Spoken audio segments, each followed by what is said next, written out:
já estamos de volta aqui pela sua Rádio Veritas FM e também TV USC, hoje conversando com a professora Maria Regina Momesso, ela que está falando sobre os blogs políticos. Professora, quando a senhora começou essa pesquisa, a partir do momento que a senhora começou, existia um número de blogs? Hoje, o que a gente pode aí, aumentou muito esse número? Quando eu fiz esse trabalho, o número de blogs era pequeno.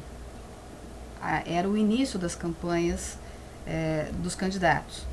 Hoje, o número de blogs foi aumentado e possivelmente diversificado.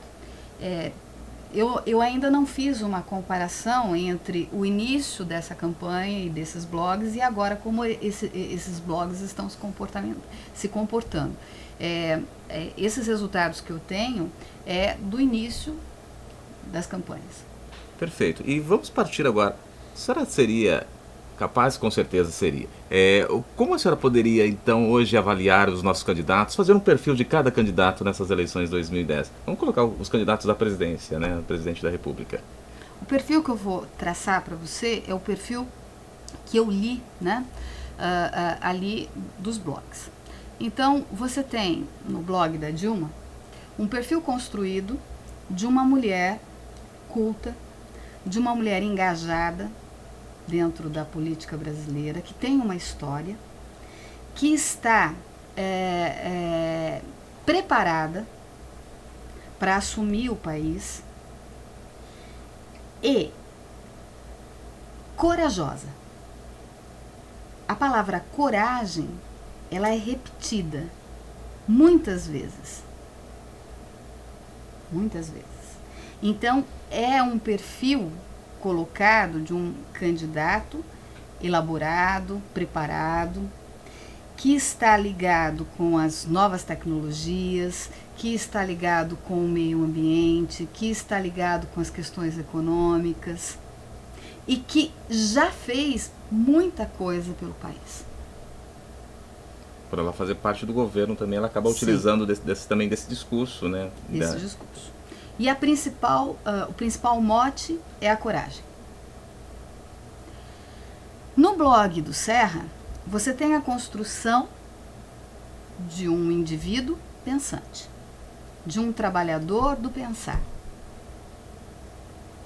de um sujeito que é acessível ao povo, que está muito preocupado com as questões da saúde, com as questões da segurança, e principalmente em delimitar o que ele estava fazendo enquanto ocorriam as coisas no país em 2008, em 2009, em 2006, enquanto, por exemplo, havia corrupção, enquanto foi encontrado o dinheiro na cueca do deputado X, ou enquanto havia problemas na economia, ele sempre estava trabalhando. Então, enquanto ocorria determinada coisa, o que o Serra está fazendo? Ele estava trabalhando. Que vai corresponder àquele perfil do Serra Escreve, que é um trabalho daquele que pensa, daquele que projeta para ser executado. Até porque quem escreve tem condições de escrever porque pensa, né? Então é bem essa colocação. E uma coisa interessante no blog dos Amigos do Serra é que ele é colocado como um aconselhador, alguém que está aqui e que tem experiência para aconselhar. Como ocorre dentro de uma família em que você tem o pai como alguém que conduz as coisas. Então, por exemplo, tem um post nos Amigos do Serra em que ele está aconselhando as pessoas a acabar com as drogas. Como é que se pode acabar com as drogas, com o problema das drogas entre os jovens hoje? Então, ele se coloca como um professor, ele se coloca como o sujeito do pensar, que tem autoridade para isso. E Marina Silva? A Marina Silva, ela faz um perfil da mulher trabalhadora, principalmente aquela que lutou até hoje pelo meio ambiente, pelas questões da família, que tem uma grande preocupação com a harmonização, o agregamento da família, e essa família entendida não só como a família particular dela, mas a família Brasil. Assim, eu faço uma análise. Principalmente porque ela se coloca como uma pessoa extremamente religiosa. E nesse sentido, ela se coloca como uma pessoa trabalhadora, que veio lá de baixo, lutando bastante para chegar onde ela está, sempre muito posicionada, sempre muito certa daqui, sempre muito convicta. Então ela não tem um discurso de argumentação, mas um discurso de convicção em relação ao meio ambiente, em relação à economia, em relação ao que fazer para mudar o país. E, principalmente, a questão evangélica, a questão do discurso religioso, ela é presente e ela me parece, tomada pelos usuários, pelos frequentadores do blog, como um aspecto extremamente positivo.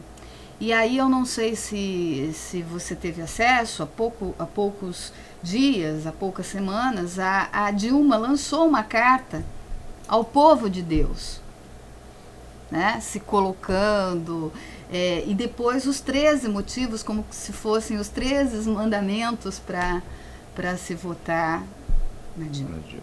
E você acha que a população entende isso? Olha, você como pesquisadora tem acessos a mecanismos que te dão essa resposta. Mas a população, ela consegue enxergar isso? Sim, o que eu entendo é o seguinte. Por exemplo, eu estava em Belo Horizonte num evento e conversava com o taxista sobre os presidenciáveis e etc. E o que a gente percebe? Ele entrava na internet e até ele comentou que ele gostava muito da Marina Silva, porque o posicionamento, a convicção, a discussão, principalmente essa parte das versões e fatos, a colocava como uma pessoa muito mais sensata do que os outros. Era a fala dele. Mas a gente tem que pensar no seguinte: quem é que tem acesso à internet no Brasil? Não é a população de uma maneira geral. E se tiver também, talvez não seja o interesse dela entrar no blog para pesquisar. Uma criança ou um jovem, né? O que a gente percebe é que o grande número de pessoas que entram na internet, que frequentam blogs, é um público entre a faixa etária dos 12 aos 45, 50. E não é uma faixa etária, digamos assim, da classe menos favorecida. Perfeito. Estamos aqui no Rádio na TV, ou a TV no Rádio, pela sua Rádio Veritas FM e também TV USC. Professor, acho que se a gente continuasse aqui a discussão, nós iríamos longe, porque tem muita coisa para se discutir, muita coisa para se avaliar também, mas o nosso tempo está aí acabando. Muito obrigado pela sua presença aqui conosco e discutindo mais uma vez essas questões que podem ajudar os nossos telespectadores, também os nossos ouvintes. Muito obrigado. Obrigada a você. E muito obrigado, claro, a você, o nosso telespectador, o nosso ouvinte. Até o nosso próximo programa.